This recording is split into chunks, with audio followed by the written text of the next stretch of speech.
So today's drug video is brought to you by the drug drama on my local Facebook group. This morning, someone innocently asked this question. Hey, I want to quit smoking.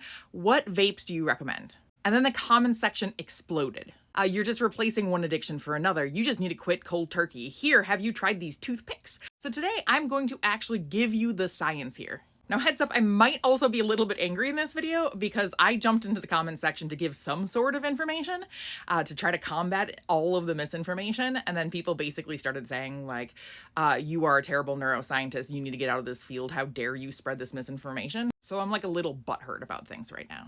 But I can make a video about it. So here's all the information that you need to know about whether vaping to quit smoking actually works.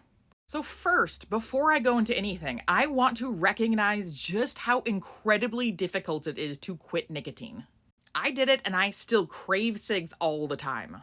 It's been 7 years. The science tells us that on average, it takes between 8 to 12 quit attempts for somebody to successfully quit, but according to a more accurate version, it may be up to 30. According to people who've quit a variety of drugs, they say that nicotine is as hard to quit as H and blow. So first, if you're trying to quit, I applaud you for trying to quit. That is the first step in this process, and know that it is difficult and you have to figure out a way that works for you. It is not that helpful to just be like, hey, did you know that smoking is actually a harmful thing to do? Yeah, we do know just how harmful it is. And a lot of people who smoke and vape don't want to smoke and vape. There are a lot of people actively trying to quit, so let's just help them instead of randomly yelling at them in the comment section. And there are different barriers to quitting both smoking and vaping. So for example, cigarettes don't just contain nicotine. They also contain ingredients like MAOIs, which are monoamine oxidase inhibitors, which are basically another chemical that makes nicotine more reinforcing, which will make it harder for them to quit.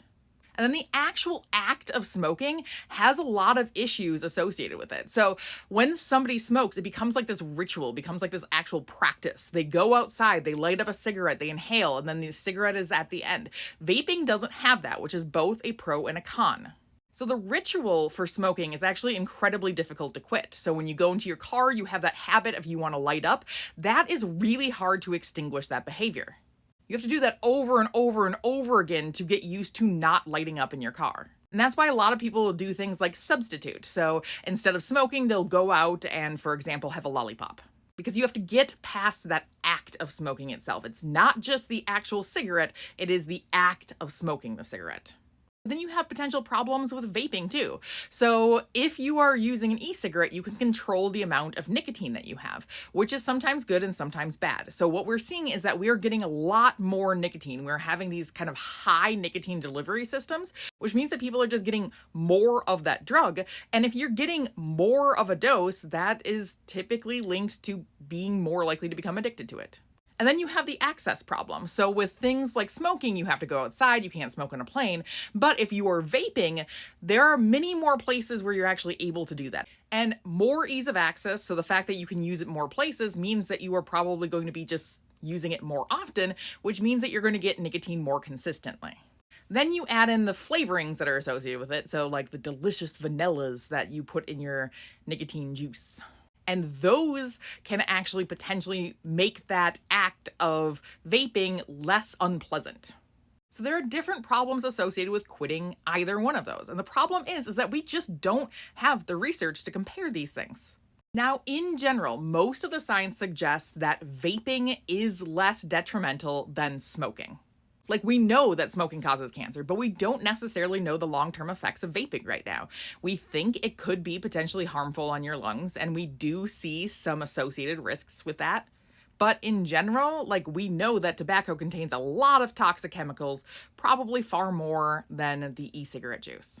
And yes, they both contain nicotine, and nicotine is associated with things like an increase in heart rate, an increase in blood pressure. But most scientists say that vaping is still better than smoking. Now, what I mean by this is that vaping to quit smoking is better. So basically you have this harm reduction strategy. So smoking is bad, vaping is probably bad, but less bad than smoking. So if you want to quit smoking, then going to vaping is a potential for you.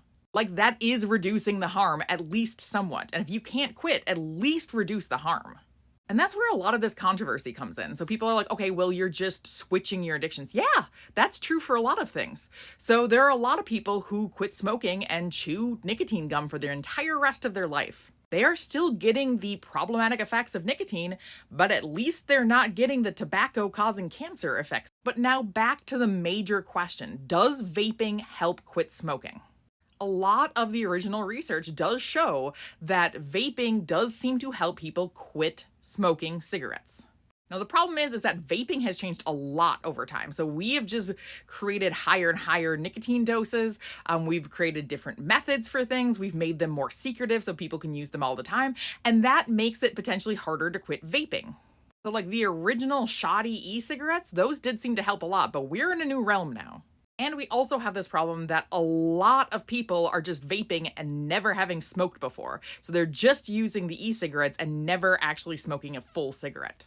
And the types of people who are vaping, very different from the types of people who are typically using cigarettes. So we see a lot of young people vaping, and those strategies that we use to help them quit might be very different from the strategies that we use for older people who are vaping or just for people who are smoking cigarettes. We just don't know right now. So the science is kind of hazy right now. The majority of it right now says that vaping does seem to increase abstinence rates from smoking. So this is confounded by a lot of different things. Like when people vape, how much nicotine are they using? How often are they vaping? Is it a daily occurrence? They found that people who don't use it daily and who come up with a quit plan, they're more likely to actually quit.